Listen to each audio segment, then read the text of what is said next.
이 에본에 의해서 최초로 발견된 이 너라는 생명의 신비, 그리고 이 나라는 것과 너라는 것이 우리 인간의 근원적인 말이라는 사실을 이분이 설명해 주고 있습니다. 또 이 말이 우리가 신생아로 처음 태어났을 때 복몸의 형태로 토설하고 있다는 사실도 이분이 증명해 주고 있습니다. 그래서 이 슈타인베켈이라는 이 철학자는 제2의 코페르니쿠스의 사유에 대해 전환이다 라고까지 아주 칭찬을 아끼지 아니했는데, 이 에본의 연구와 그리고 구약에 나오는 야훼라는 신명이 아주 놀랍게도 일치한다는 사실입니다. 조금 생각을 해보기를 바랍니다. 우리 야훼라는 말을 보통 우리는 신명이라고 알고 있습니다. 신의 이름, 물론 신의 이름이죠. 신이 가지는 이름. 근데 신명이라고 하기에는 좀 이상하다는 말이죠. 신이 가지는 이름이라면은 신이 자기 스스로를, 우리 인간이 창조되기 전에 자기 스스로를 나 야훼다라고 이야기했을까? 아니면은 인간이, 피조물 인간이 혹은 누군가가, 창조된 어떤 누군가가 야훼라는 하나님을 향해서 성은 야시고 이름은 웨라는 야훼라는 이름을 갖다 붙였을까라는 가능성이 나오죠. 아마도 인간이 창조주 하나님께 야훼라고 이름을 갖다 붙이지는 아니었을 겁니다.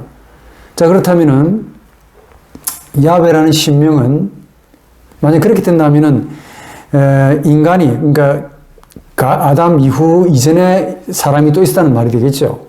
또 하나님 이전에 또 사람이 있어가지고 그 사람이 야훼 신을 향해서 당신은 야훼입니다라고 이제 이런 논리가 성립되는데, 이거는 창조주 하나님보다 훨씬 더 사람이 더 먼저 있었다는 그 증거가 되겠죠. 그게 말이 안 되죠. 자, 그렇다면 하나님이 스스로를 독백하듯이 나는 야훼다 라고 이제 하게 되는데, 이런 야훼 하나님께서 사람을 만들기 전에 나는 스스로 야훼다 라고 말하셨다면 좀 이상하죠. 왜 이런 이야기를 하셨을까요? 누구를 향하여 나는 야훼다라고 말을 하셔야만 했을까요? 이것도 뭔가 성립이 안 됩니다. 자, 그렇다면은 야훼라는 이름은 신의 이름이 아니라는 사실이 드러나죠. 그러니까 야훼는 사람이 야훼라는 신을 향하여 당신은 야훼입니다라고 붙인 이름도 아니죠. 또 야훼라는 하나님이 자기 스스로 독백하듯이 나는 야훼다, 사람도 없는데 사람을 창조하기 이전부터 나는 야훼다 라고 말했을 리는 없지요. 그러니까 독백하는 신이 아니든지 아니면 이 창조주 하나님보다 더 이전에 사람들이 있었던지 라는 이 모순에 빠지게 됩니다. 자, 그렇다면은 이 야훼라는 이 소위 신명, 신학적으로 신명 하는데 신의 이름이라고 보통 그렇게 말합니다. 그러니까 신의 이름이라고 하시면 안 될 것 같아요. 신의 이름이라고 하면 바로 금방 말씀드린 이 두 가지 문제에서 문제가 생깁니다. 누군가가 붙여진 이름이라면은 그 야훼 이전부터 어떤 누군가가 있었다는 말이 되고, 또 야훼라는 하나님이 스스로 자신을 나는 야훼다라고 하셨으면은 누구를 향해서 본인이 야훼라는 사실을 굳이 증명해야 했을까? 한마디로 독백하는 하나님이 되시겠죠. 그런데 우리 기독교의 하나님은 독백하는 하나님이 아니라고 이구동성으로 우리 기독교 신학자들은 입을 모읍니다. 따라서 이 두 가지 가설은 전부 다 잘못된 가설인데 무슨 말이냐? 야훼라는 그 이름은 사실은 신이 가지는 혹은 신이 가지는 원래 이름, 신명이 아니라는 뜻입니다. 한마디로 단순한 신의 이름이 아니라는 말이죠. 어떤 신에게 누군가를 갖다 붙였다. 그것도 이상하고, 또 신이 스스로를 나는 야훼다라고 말하는 것도 참 이상하고, 따라서 야훼는 누군가가 붙인 이름이 아닙니다. 근데 옛날에는 제가 공부할 때만 해도 수십 년 전입니다. 뭐라고 이 교수님들이 가르쳤냐면은 신이 자신에게 붙인 이름이라고 뭐 이야기하기도 했습니다. 그러면서 야훼는 스스로 있는 자니다. 나는 스스로 있다. I am who I am. 혹은 독일말로 Ich bin, der ich bin. 그 나는 나로서 있는 자다. 라는 식으로 이제 번역이 되는데, 이런 식으로 뭐 가르쳤습니다.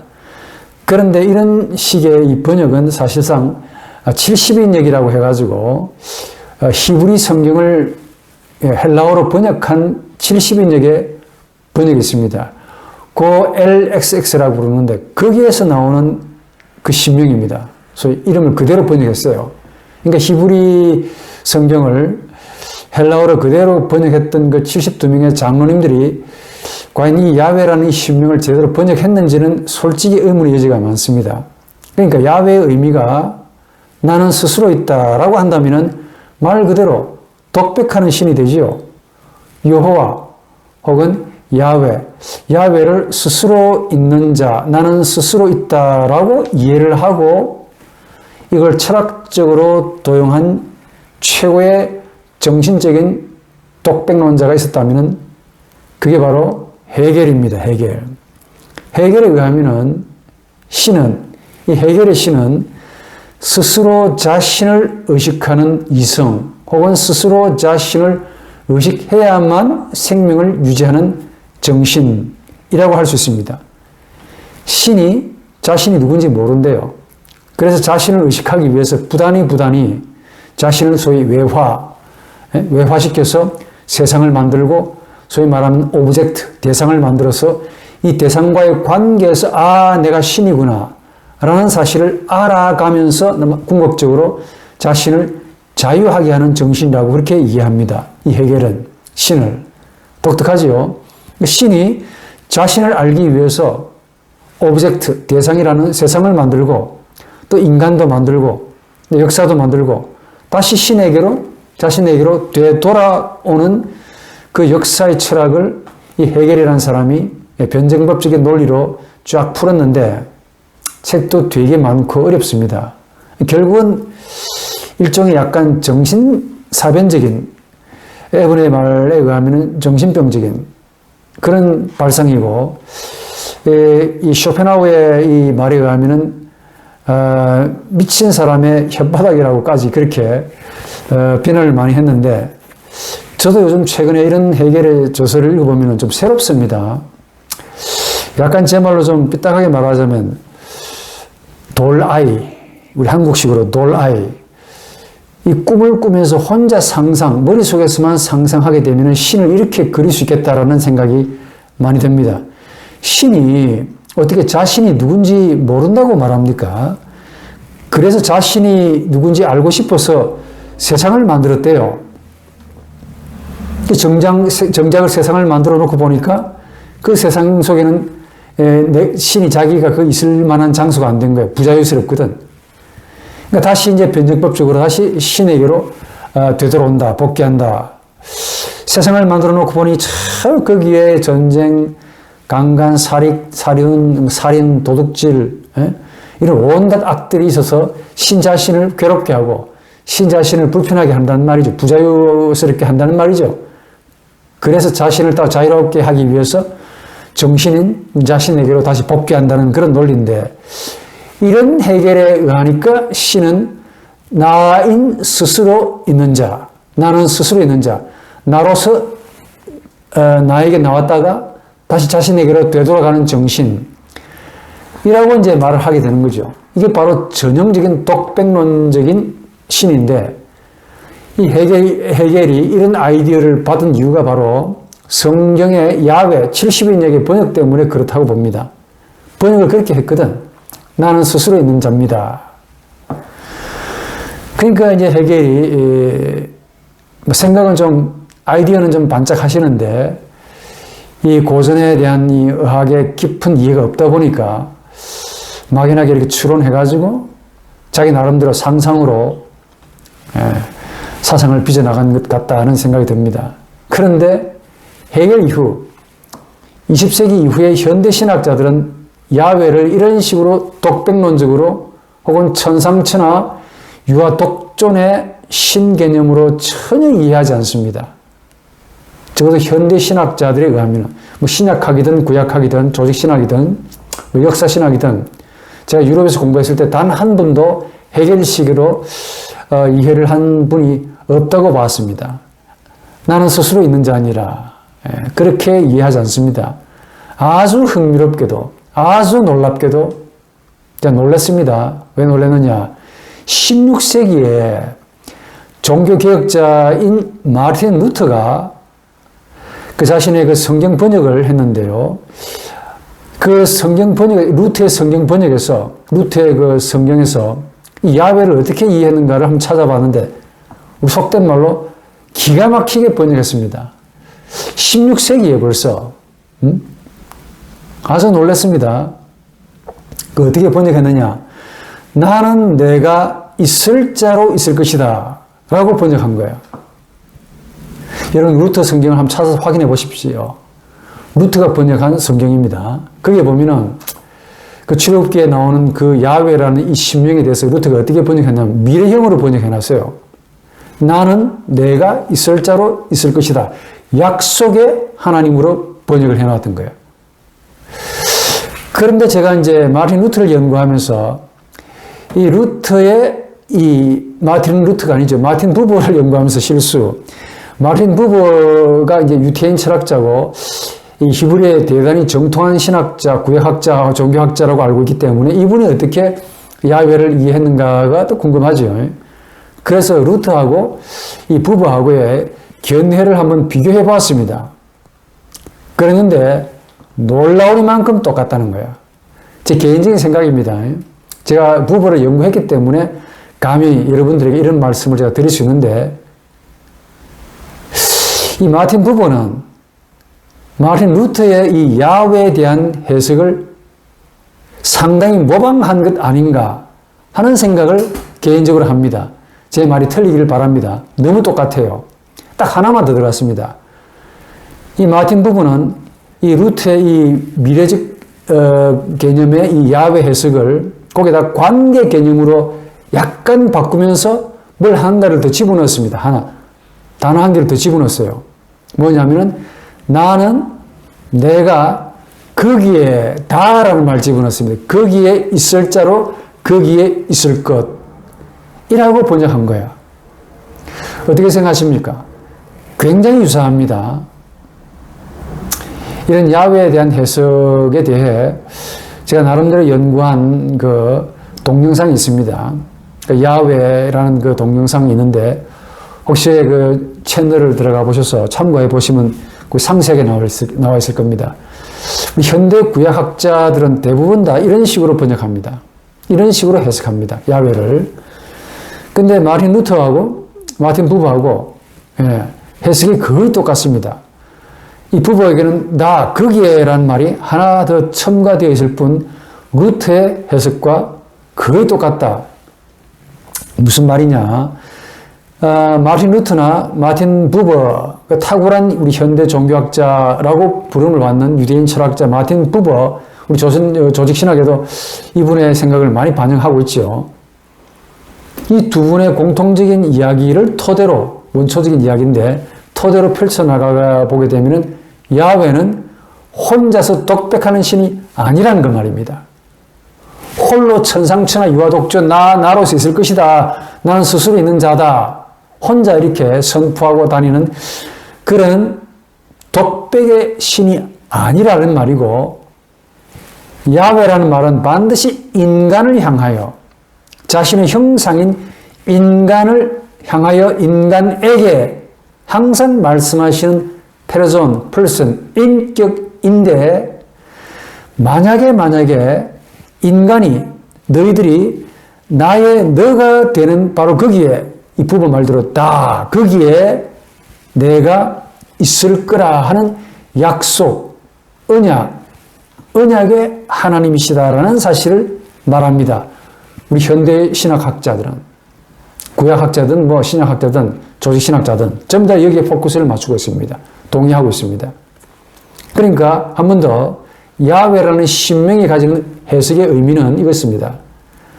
나는 스스로 있는 자니라가 아니라 나는 인간인 너가, 인간이 나의 너가 되는 바로 거기에 내가 항상 있을 거다 라는 약속의 하나님이심을 우리 인간들을 향해서 선포하신 그 의미가 바로 야훼라는 뜻입니다. 단적으로 말해 우리가 하나님이 찾으시는 너, 창세기 3장 9절에 너 어디 있니? 어디 있니? 라고 말씀하셨던 것과 똑같이 하나님이 너가 된다면 우리가 바로 거기에 하나님은 하나님으로서 혹은 나로 실제하시는 하나님으로서 언약의 하나님으로서 함께 있을 거다라는 약속의 의미를 강하게 담고 있다는 것이죠. 야훼라는 그 의미가. 그러니까 우리가 하나님이 즐겨 찾으시고 하나님이 나를 보고 참 너 나 닮았다 라고 말씀하셨던 그 하나님의 형상인 사람, 즉 너가 된다면 바로 그 사람인 너에게 나는 나로서 실제하시는 하나님이 나로서 역사하시는 인격이다라는 사실을 야훼라는 이름이 담고 있다는 말이죠. 한마디로 해석이 전혀 틀립니다. 헬라인들의 해석과 이 히브리인들의 해석이 완벽하게 다른 거죠. 있다라는 말도 히브리인들은 역사한다라는 말로 이해했습니다. 반면에 헬라인들은 있다라는 말을 정적인, 고정적인 혹은 상태적인 개념으로 그렇게 이해했던 겁니다.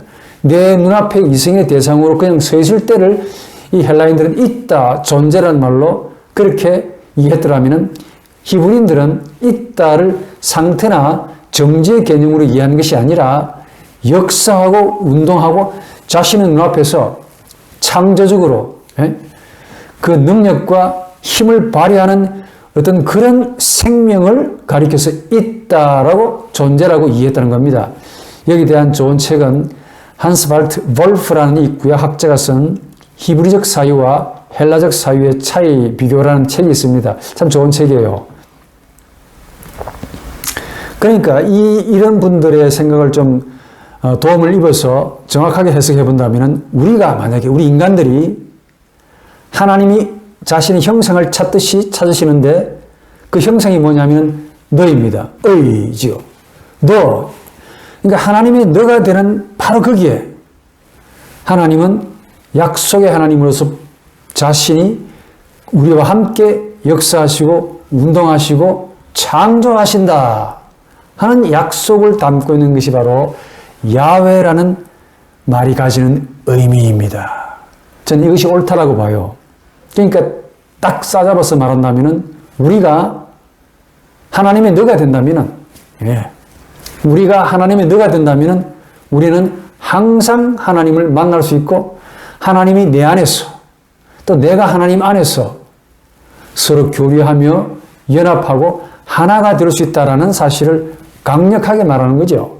그런 의미입니다. 여기서 중요한 게 바로 너입니다.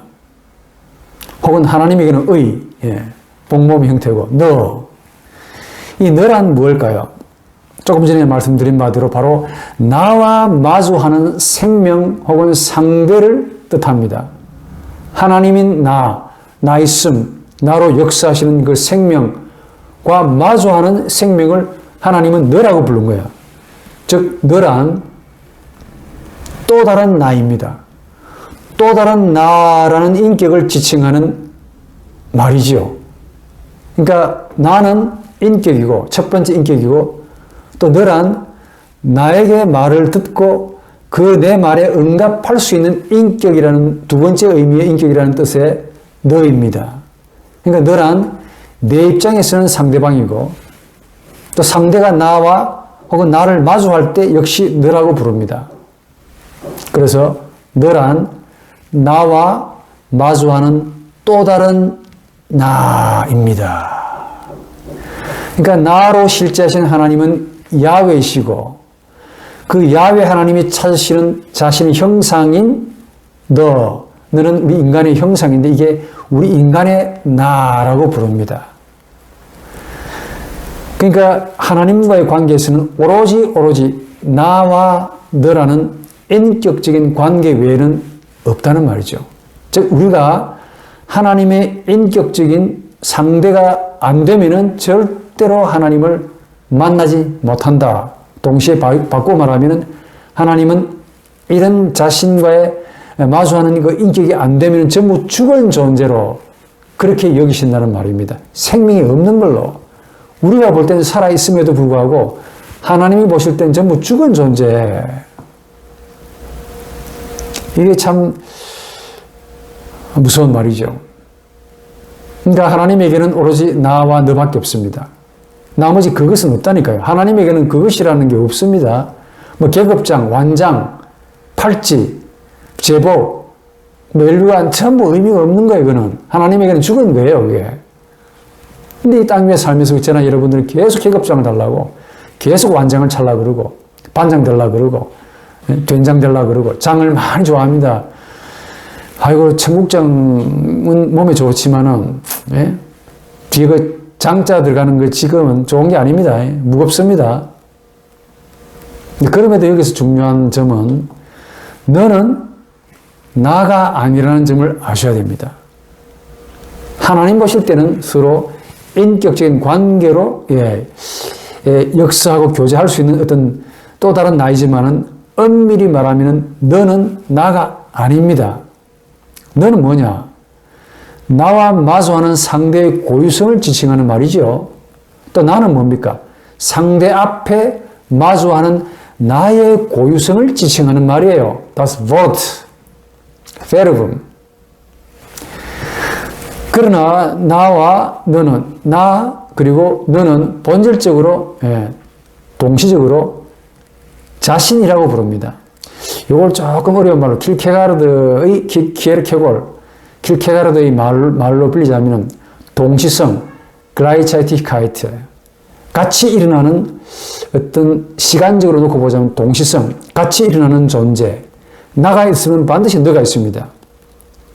이 두 가지가 동시성인 이유는 이것도 자신이고 이것도 자신이기 때문에 그래요. 자신이 있는 곳에 자신이 일어납니다. 자신 혹은 자기는 관계하지 않는 영혼을 지칭하는 말이고, 지난번에 자신을 가지고 관계할 때 비로소 나가 되고 자신을 가지고 관계할 때 비로소 너가 된다 그랬죠. 가만히 있는 상태면 자기 자신이 되고, 이게 이제 운동하게 되면, 너를 만나게 되면 나가 되고, 또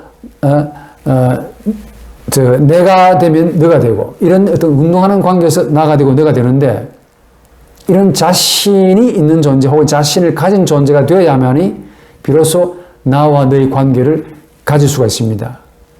이런 자신이 있는 혹은 자신을 가지는 이 생명이 그것이라는 사물, 물화된 존재를 가질 수가 없어요. 그래서 하나님과 우리 인간과의 관계는 오로지 영적으로, 인격적으로만 관계하는 그런 아주 신비막측한 관계지요. 저는 개인적으로 이 세상에서 가장 아름다운 말이 뭐냐라고 만약에 여러분들이 저에게 물으신다면 한번 물어보십시오. 저는 개인적으로 가장 아름다운 말이 한 몇 가지 있다고 봅니다. 이 세상에서. 그게 뭐냐? 나, 그리고 너, 그리고 자신, 자기, 저. 이런 말이 참 아름답게 들립니다. 정말 멋있게 들린다고. 이 말들은 제 인간학 연구에 따르면 완벽하게 영적입니다. 완벽하게 100% 영적입니다. 그리고 이 말들이 주어지지 않았다면 영적인 관계는 꿈도 꾸지 못할 것이기 때문에 이 세상에서 가장 아름다운 말로 그렇게 여깁니다. 그럼에도 제가 볼 때 이 아름다운 말임에도 불구하고 쓰고 있는 당사자인 우리 인간은 감사하다고 여겨본 적이 별로 없는 것 같아요.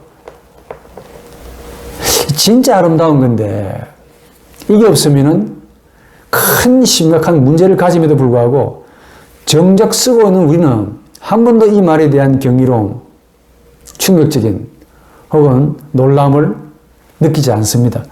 그냥 너무 당연한 것처럼 그렇게 쓰고 있습니다. 에?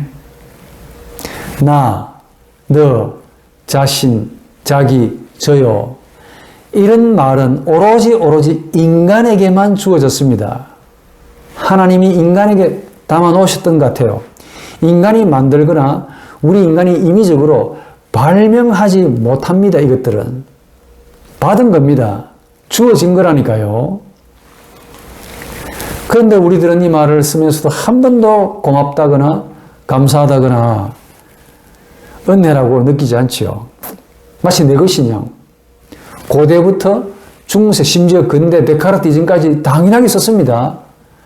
하루에도 이 말을 아마 가장 많이 쓰는 말이 이 말일걸요. 내가, 너가, 자기 이런 말 아마 제일 많이 쓸걸요. 그럼에도 불구하고 한 번도 내가 만든 것이냐 그런 착각을 하고 있는지는 몰라도 감사하거나 고맙거나 이 말이 어디서 왔으며 또 어떻게 사용되는가에 대한 성찰이 전혀 없다는 게 정말 우리 인간이 참 놀랍습니다. 예? 뻔뻔합니다. 마치 우리 인간이 발명한 것처럼 내 것이냐 마음대로 씁니다. 어떻게 주어지는지도 잘 모르면서 마음껏 씁니다. 만약에 우리에게 나, 너, 자신, 자기, 저요 이런 말들이 사라지면 어떻게 될까요? 한번 생각해 보십시오. 여러분들이 자발적으로. 이것도 생각을 많이 해야만이 이런 질문 받을 때 생각을 하실 수 있을걸요. 이런 질문들은 굉장히 난처한 질문일 겁니다. 한 번도 생각해보지 못했었을 것 같아요. 이 나라는 말이 없다면 나와 마주하는 상대를 가질 수가 없다는 말이에요. 한 번 더. 나, 너, 자기, 자신이라는 말이 우리에게 주어지지 않다면 우리가 받았지 않았더라면 지금 나하고 마주하는 상대가 있어도 그 상대를 가질 수가 없습니다. 느낄 수가 없어요. 물론 느끼기야 느끼겠죠. 그런데 느낌이 있는데 이 느낌을 말로 가져와야 되는데 말로 가져올 수 없으니까 어때요? 그 느낌은 그냥 허무한 게 됩니다. 인식이 불가능한 거예요. 그러니까 나와 당신이 마주해도 서로 교제할 수가 없습니다. 교제 불가능해요.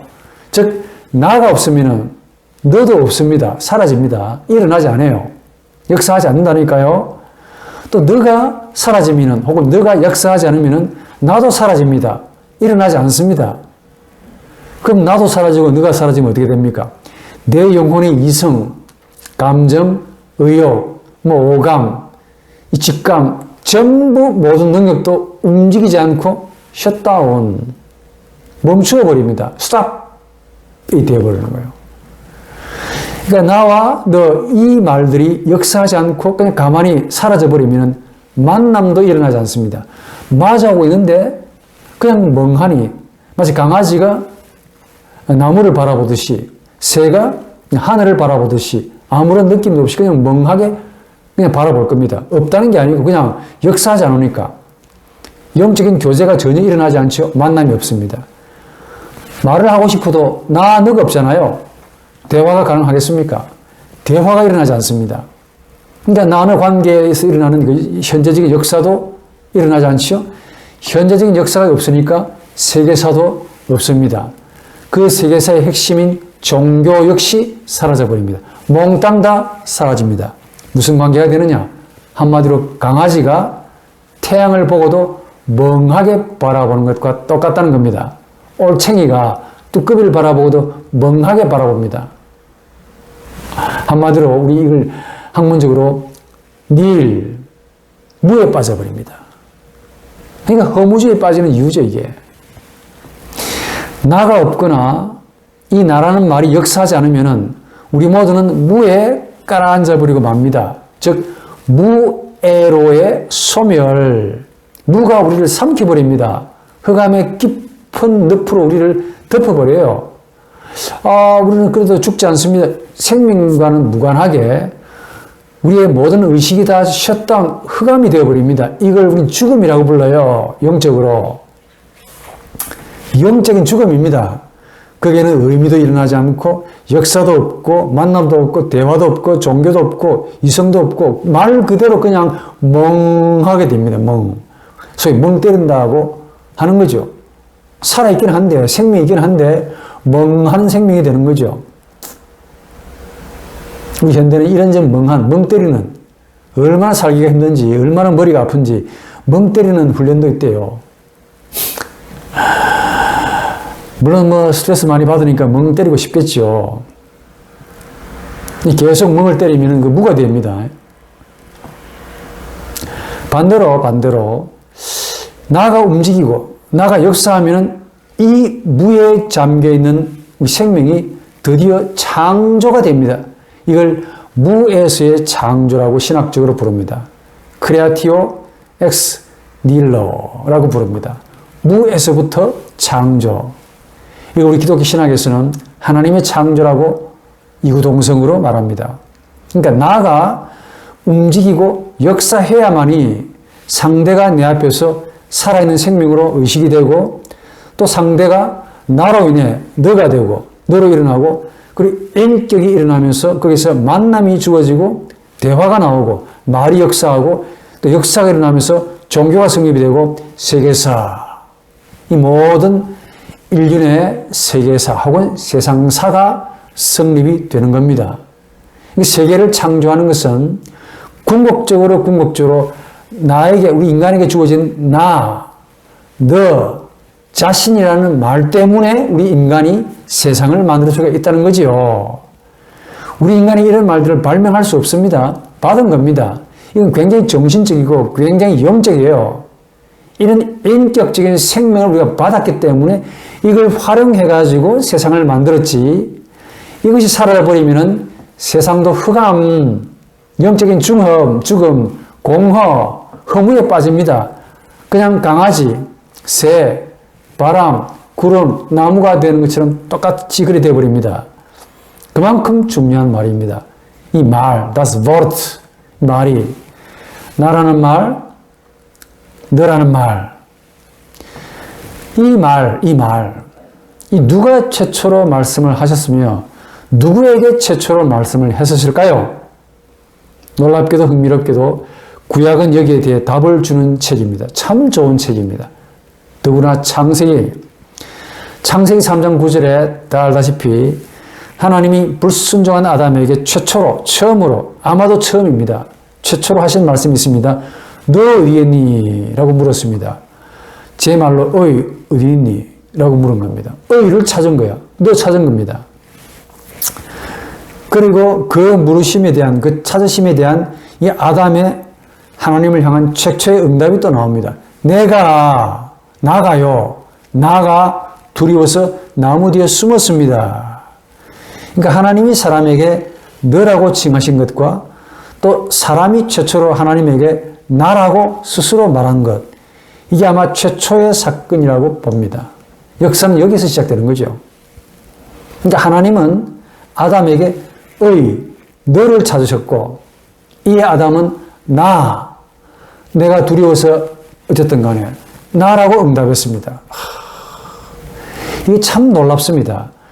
아담이 어떻게 알아들었을까요? 아담이 알아먹었다는 사실이 너무 놀라운 거야. 하나님은 너를 이렇게 찾으셨는데 아담은 나가 두려워서 숨었습니다. 나라고 말하잖아요. 이게 어떻게 가능하냐 이거죠. 그런가 보다라고 생각하시면은 할 말 없네. 그렇게 되면 여러분들은 저로부터 인격적인 사상을 도무지 이해 못할 겁니다. 가장 원초적인 이 말을 지금 취급하고 있거든요. 인격주의는. 아담이 나라고 응답했어요. 하나님은 너를 찾으셨는데 나라고 아담이 응답하신 거예요.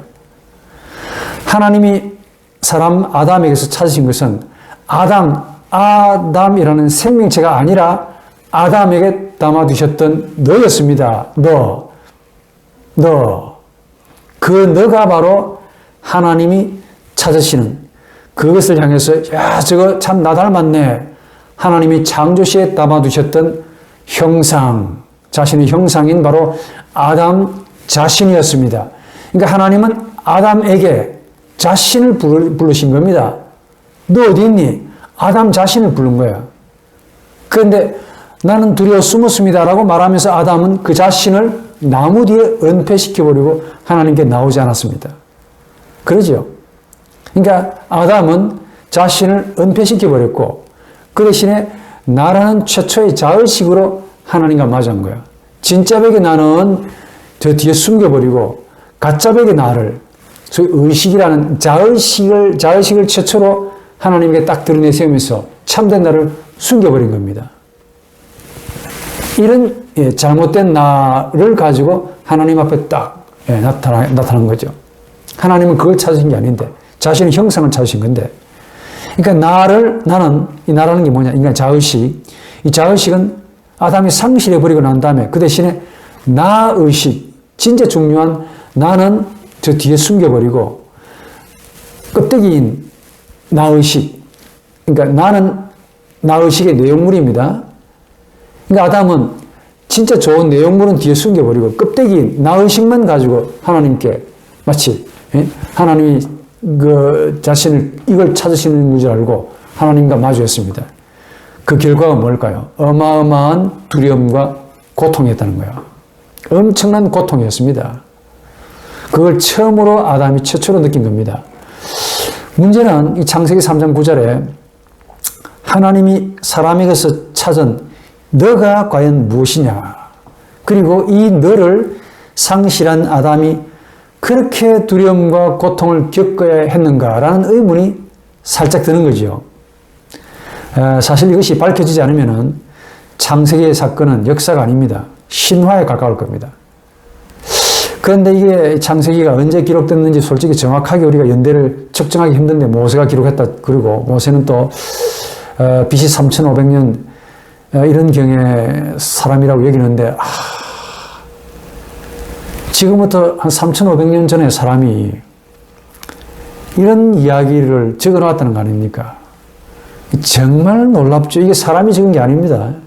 현대학자들이 그걸 밝혀놨지만은 이 발명한 게 아니고 발견해 놓은 겁니다. 발견해 놓았더니 지금부터 3500년 전에 모세가 이걸 기록했다는 거 아닙니까? 정말 놀랍지요. 그러니까 모든 인간의 기원이 아담이겠다라고 우리는 보통 그렇게 생각하죠. 그런데 그 아담이 하나님으로부터 너 어디 있니? 라는 그 물으심 혹은 찾으심을 들었다면, 그리고 그 아담이 하나님께 내가 두려워서 숨었습니다. 라고 말을 했다면 이런 것이 바로 역사라고 할 수 있고, 바로 구약 성경은 창세기는 역사적 사실이다라고 확신할 수 있습니다. 구약 성경이 어떤 분은 이게 역사적 사실이 아니다라고 설화다 혹은 민담이다, 신화다라고 주장하는 분들이 드물게 있습니다. 뭐 역사적 사실이 있어야 되지 않겠느냐? 뭐 증거가 있습니까? 라고 이제 묻는 분도 간혹 계세요. 솔직히 아담이 역사적인 인물인지 우리가 어떻게 증명할 수 있겠습니까? 그것도 수천 년 전에 사람이고, 어떤 데는 연대가 측정 안 되는 그런 정체불명의 사람이고, 어떤 분은 이거 호모사피엔스라고 말하긴 하던데 모르겠습니다. 이런 아담의 해골을 어떻게 찾겠습니까? 또 찾았다 하더라도 이게 아담의 해골인지를 어떻게 아십니까? 뭐 DNA를 검출을 한다고 해도 아담인지 아닌지 어떻게 압니까? 화석에 남아있겠습니까? 뼈가 있겠습니까? 남아있는 게 하나도 없을걸요. 아마도 이 어떤 뼈를 발견했다 하더라도 이 뼈가 아담의 뼈라고 누가 단정할 수 있겠습니까? 자, 그렇다면 역사적인 팩트가 없다면 이 구약 성경은 하나의 신화입니까? 절대로 그럴 리가 없겠지요. 더더구나 하나님과 아담 사이에 서로 오갔던 이런 나와 너의 대화를 어떻게 고고학적으로 찾아갈 수 있겠습니까? 찾아낼 수가 있겠느냐고요. 아마도 이 대화의 흔적을 만약에 한 번 더 즉 하나님과 아담과의 대화의 흔적을 만약에 찾아낸다면 어때요? 찾아낼 수만 있다면 이 발견은 아주 위대한 발견이겠죠. 아담이라는 해골 고고학적으로 증거 없습니다. 아무리 찾아봐도 아담이라는 확정도 없고, 그러니까 우리 인간 밖에서 사물로 물화된 존재로 화석을 아무리 뒤져보십시오. 나오겠는가? 그럼에도 불구하고 만약에 하나님과 아담이 서로 두 생명이 주고받았던 이 말의 흔적을 찾아낼 수만 있다면 정말 위대한 발견이겠죠? 그렇지 않겠습니까? 제가 볼 땐 위대한 발견입니다. 인류 최초의 최초의 기원을 밝혀내는 아주 놀라운 발견이기 때문에 그렇습니다. 하나님이 아담에게 한 말, 그 말을 듣고 아담이 하나님에게 나라고 한 말, 그 말을 찾기만 한다면 아마도 인류 최초의 비밀이 밝혀지는 그런 놀라운 경이로운 사건이 되겠죠. 그런데 자연과학에 눈이 뒤덮인 사람들은 이거 관심도 없어요.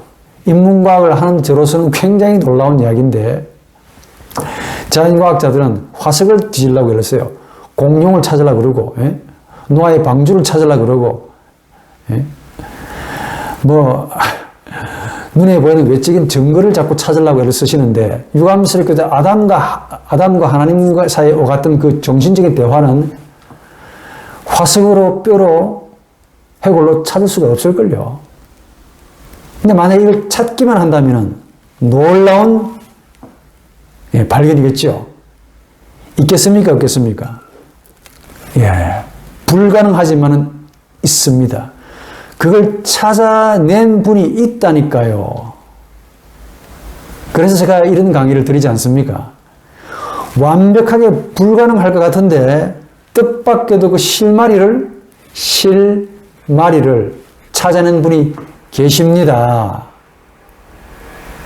그분의 이름이 뭐냐? 페르디난트 에버너라는 오스트리아의 언어 철학자입니다. 언어 철학자, 말을 연구하는 학자. 이분의 저서에서 이분은 신생아이가 태어나자마자 울음이라는 형태로 토설해 내는 말을 연구했습니다. 정말 뜻밖이죠. 아마 태반의 사람들은 신생아이가 엄마 뱃속에서 나올 때 와 하고 우는 그 말에 대해서 그냥 그런가 보다라고 무관심하게 넘겨버렸을 겁니다. 그런데 이분은 그 아이에게 포커스를 맞추었습니다. 왜 아이가 우냐 이게요. 그래서 그 아이의 말을 찾아가지고 근원적으로 기본적으로 아이가 왜 이런 말을 하는가를 부단히 제 느낌에 이분의 일생은 그렇게 길지 않은 인생을 살았지만은 참 귀하게 산 일생 같습니다. 기웃고 찾았다는 거 아닙니까? 인간이 최초로 한 말이 있다라고 말했던 책입니다. 이게 이분의 저서가. 말하자면은 이분의 이야기에 따르면은 주장에 따르면은 신생아이가 토설해내는 말이 바로 태고적에 인간이 하나님께 처음으로 말했던 Wort, Verbum, 말이라는 겁니다. 그걸 Urwort, 근원적인 말이라고 이 사람은 그렇게 부릅니다. 흥미가 있으십니까? 재미있으십니까? 저는 재미도 있지만은 제가 진심으로 이분에게 존경하는 마음을 드리고 싶습니다. 제 박사학위 논문이 이분에 대해서 연구를 좀 했지만은 한국에서 많은 시간을 이러저러 신학을 한 거에 대해서 시간을 많이 썼지만은 이분을 만나기까지 하나의 입문 정도였다라고 저는 그렇게 생각해요. 꽤 많은 시간을 한국에서 신학했지만은 이분을 만나고 이분의 저서를 내가 이해하고 난 다음부터는 저는 다 갖다 내버린 겁니다. 별로 도움 안 되네. 차라리 이분의 사상을 노그마틱으로, 교의학으로 펼쳐놓으면 참 좋겠다 하는 생각을 요즘 최근에 많이 해봅니다. 그만큼 이분의 발견이 독보적이라고 봅니다.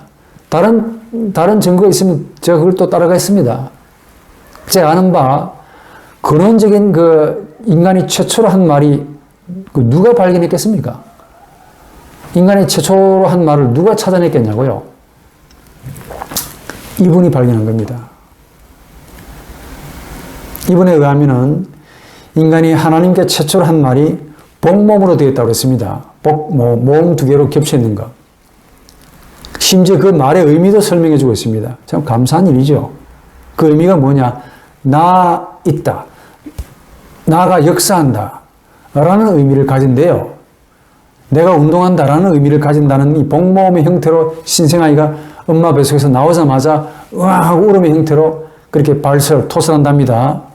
근데 그러면서 더 흥미로운 사실을 우리에게 제공하는데 이 복몸으로 된 말이 나 있음, 나 움직임, 나 역사함, 나 운동함이라는 의미고 그 말은 고통의 탄식이라고 단언합니다. 이 선생님께서. 베슈라이라고 부릅니다. W-E-H, 독일말로 W-E-H. 이게 라틴어 불가타 성경에는 마태복음 23장 23장에 보면은 우리 예수께서 화 있을 찐저라고 말하면서 우아이라는 말 씁니다. 그 우아이라는 말 헬라어를 그 라틴어 불가타에서는 VAE, 베라고 번역했습니다. 발음이 똑같습니다. 그러니까 베라는 말이 무슨 말이냐면 고통이라는 말입니다. 우리 예수께서 바리새인들에게 고통이 있을지어다, 고통이여라고 했는데 그게 베슈라입니다. 고통의 탄식. 이 고통의 탄식이 바로 신생아의 복몸이 가지는 그 내용이랍니다. 고통의 탄식을 한대요. 대단한 분입니다. 이렇게까지 객관적으로 학문적인 이런 증명을 해주는 분이 참 드물겠지요. 이번에 이런 언어 철학적인 주장을 제가 받아들이고 창세기 3장 9절에서 10절을 조금 이해해 보니까 창세기 3장 9절 10절은 절대로 신화가 아닙니다. 제가 어느 많은 구약학자들의 그 참고 주석을 좀 보았지만은 솔직히 마음에 양분이 차지 않습니다. 딱 이분이 답을 주는 것 같아요. 가장 확실합니다. 창세기는 신화가 아닙니다. 창세기는 동화가 아니에요. 창세기는 모세의 작품도 아닙니다. 실제적인 역사를 증언하고 있는 하나님의 말씀이다라고 깨닫습니다. 인간이 최초로 한 말이 복몸이고 그 의미는 내가 움직인다, 나 있다, 내가 역사한다 라는 말이고 이 말이 고통의 탄식, 베슈라이 혹은 인터젝션이라고 부릅니다. 고통의 탄식이래요.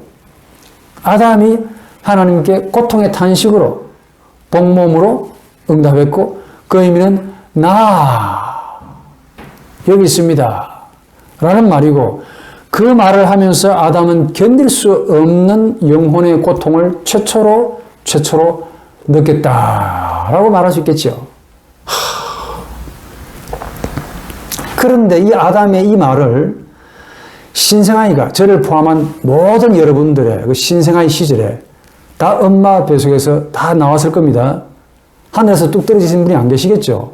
우리 예수를 빼고 나면은 전부 다 저나 여러분들은 아담의 후손들 아닙니까? 전부 다 엄마 뱃속에서 나왔겠죠. 나오자마자 울음이라는 형태로 발설해 냈다는 겁니다. 기억을 못 가져서 그렇죠.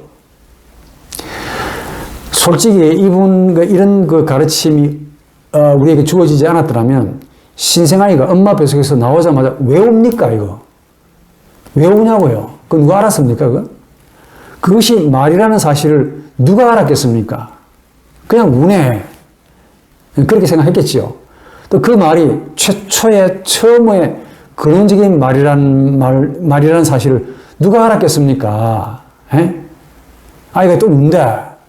시끄럽네. 뭐 그렇게 얘기했을 거 아닙니까?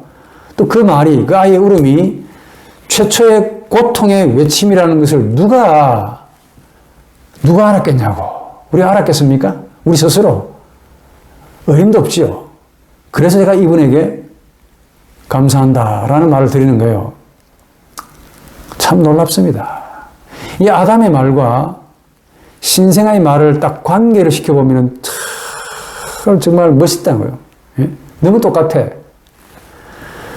만약에 여러분 가운데서 아담의 말과 신생아의 말을 관계를 시켜가지고 저에게 한번 좀 전해주신다면 제가 여러분들을 존경해 드리겠습니다. 저는 여러분들의 주장을 과감하게 받아들이고 이분의 생각을 버리겠습니다. 그만큼 이분의 생각이 설득력이 있다 그 말이죠. 학문적으로.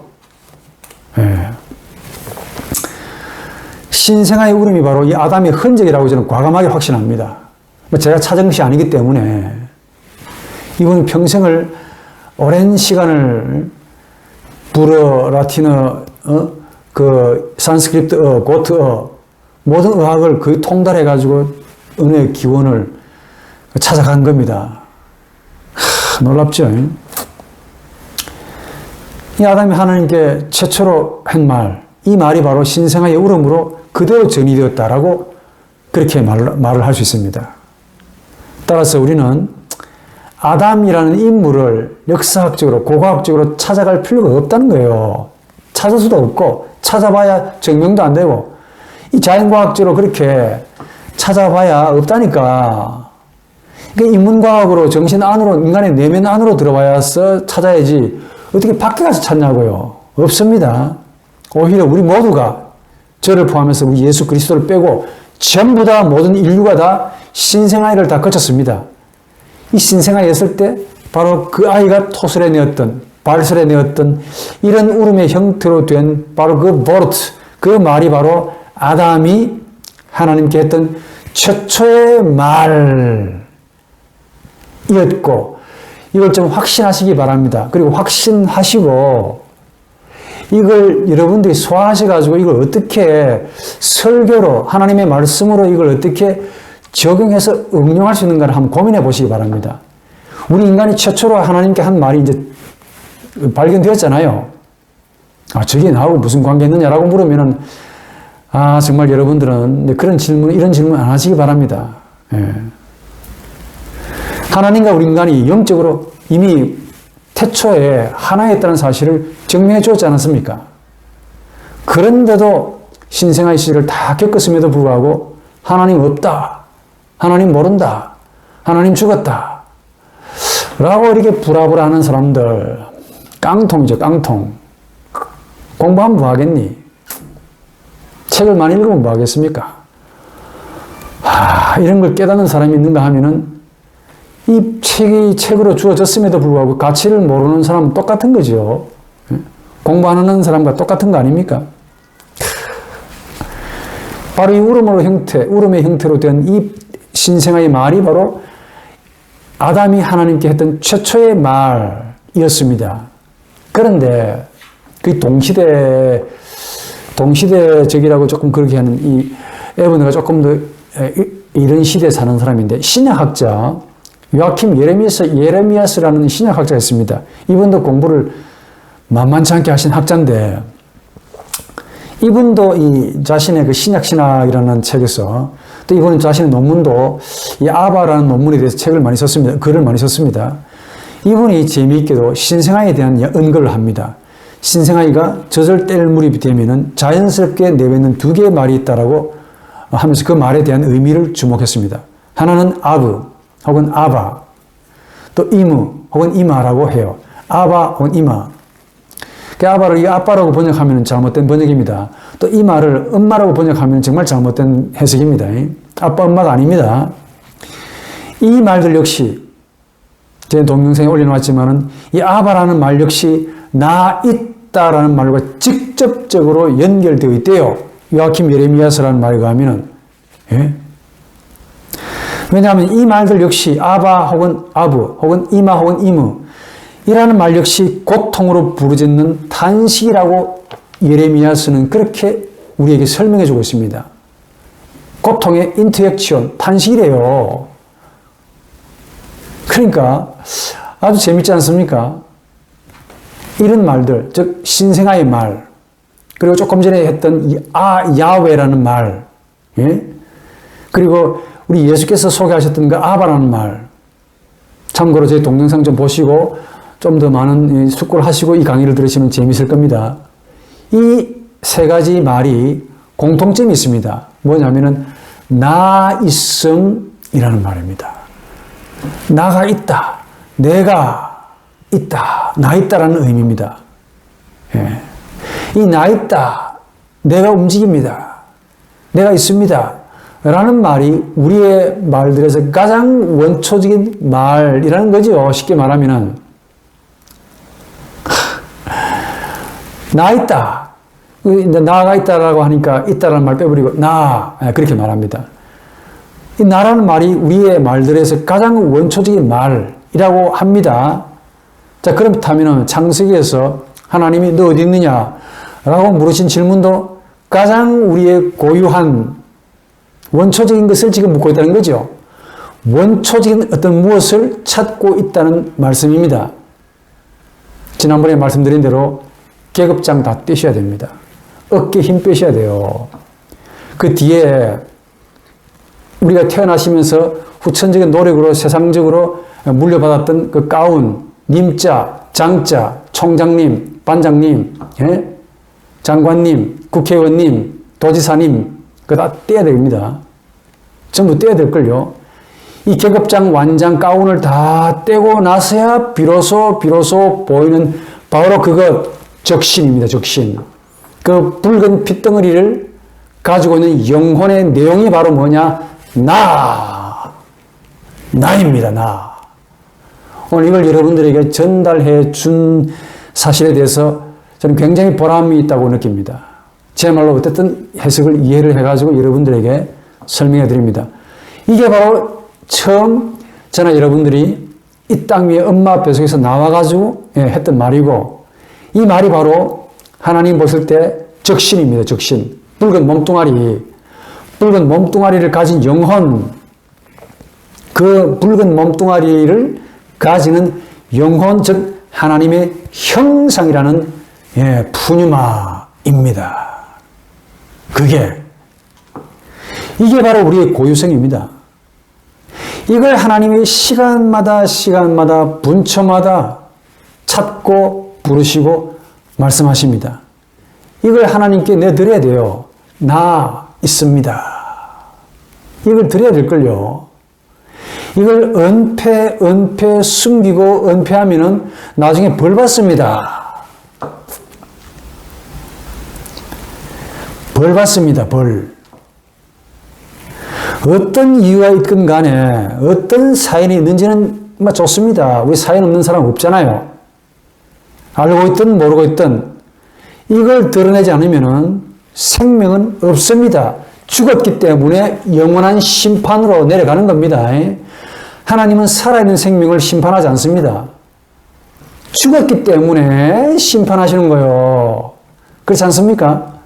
하나님은 얼마나 부드러우신지 살아있는 생명은 촛불조차 끄지 않습니다. 심지조차 다치게 하지 않는다니까. 죽었기 때문에 하나님이 심판하시고, 소돔과 고모라 다 죽었습니다. 의인 10명도 없다니까요. 다 죽었기 때문에 화산으로, 용암으로 뒤덮어버린 겁니다. 불로 심판하신 거예요. 이걸 드러내지 않으면, 이걸 은폐시켜버리면 하나님 앞에 생명이 없습니다. 우리가 이 세상에 80년, 90년, 심지어 100년, 나아가서 150년 살기를 원하는 분들이 계십니다. 이렇게 살다가 끝난다고 한다면, 그걸로 끝난다면 정말 슬프죠. 오래 살면 뭐 하겠습니까? 계급장만 많이 다른 거예요. 몸은 세약해 가는데, 오늘 저나 여러분들의 몸이 얼마나 약한 줄 아십니까? 이 약한 몸으로 영생 살 수 있겠습니까? 영원한 생명 사겠습니까? 절대로 못 삽니다. 100년도 못 버티는데, 이 영원한 생명을 살만한 새로운 몸을 입어야 됩니다. 영생을 입어야 된다 하니까요. 예? 이 단순한 이치를 모르는 분들이 꽤 있습니다. 계급장 잔뜩 달고 이 무거운 계급장도 무거워서 헐거리잖아요. 예? 사우나 가시면 다 벗어버려야 될 겁니다. 대중목욕탕 목욕하기 위해서 가면은 홀라당 거 다 벗어야 됩니다. 다 벗고 나면 뭐가 남습니까? 적신, 피투성, 신생아의 몸, 그 몸을 가진 영혼, 적나라하게 그걸 하나님께 나 있습니다 라고 말씀을 하셔야 됩니다. 이게 아니라면은 우리는 베슈라의 고통의 탄식을 영원토록 할는지 모릅니다. 수십 년 종교 생활 하면 뭐합니까? 일생 동안 예배를 수만 번 드렸다고 한들 무슨 가치가 있고 무슨 의미가 있습니까? 네? 이 소중한 우리 자신을 이걸 찾으시는 하나님께 드러내지 못하고 바치지 못한 거 종교생활을 했다면, 예배를 보았다면 속된 말로, 제 말로 이해하시기 바랍니다. 밤새도록 간지러워가지고 긁었는데, 아이고, 남의 다리를 긁었습니다. 가려워서 긁었는데 시원하지가 않아. 왜? 아침에 보니까 남의 다리를 긁었다니까요. 남의 다리를 밤새도록 긁었는데 내 다리는 여전히 간지럽습니다. 하이. 그러니까 이웃의 다리는 피가 나고 온갖 염증을 내가 일으켰어요. 내가 이웃을 상하게 했다니까요. 내 영혼에 만족이 없다 보니까 이웃을 자꾸 힘들게 했다니까. 그럼 뭐 장장이 되어가지고, 에? 내가 장이 되는 바람에 이웃 사람은 나 때문에 얼마나 피해를 많이 받겠습니까? 얼마나 상처를 많이 받고 염증을 가지게 되었고 힘들게 살았지 않습니까? 무슨 말입니까? 나는 나대로 목마르고 이웃은 이런 나 때문에 목이 마르고 피도 흘리고 염증으로 고생합니다. 우리 자신이 해결되어야만이 내가 해결되고 이웃도 해결되고 평화가 이루어지는 거죠. 내가 누구며 어디에서 왔으며 어디로 가는지에 대해서 생각조차 못하고 산다면 반드시 이런 나 때문에 이런 우리 때문에 내 이웃이 고생하고 내 이웃이 내가 긁은 이 긁음으로 염증으로 피로 고생 많이 할 겁니다. 나도 죽고 이웃도 죽을 겁니다. 이렇게 사는 것이 정상입니까? 아닙니다. 손을 우리 자신에게로 향해서 밖으로 향하지 마시고 이웃에게 향하지 마시고 요 손끝을 우리 자신에게로 향하셔서 내가 도대체 누구냐? 물어보시기 바랍니다. 답이 없는 것도 아니잖아요. 최초로 아담이 하나님께 하신 말이 있대요. 그 말은 하나님이 계시고 아담도 있다는 말 아닙니까? 성경이 역사란 말이고 진실이라는 말 아니냐고요. 여기서부터 차근차근 예수 믿고 또 예수가 나를 지배하고 우리가 주님처럼 이렇게 살아가는 인생을 살아가야 그게 하나님이 만족해 하시는 삶이 될 것이다 라고 확신합니다. 깨달음이 있기를 바랍니다.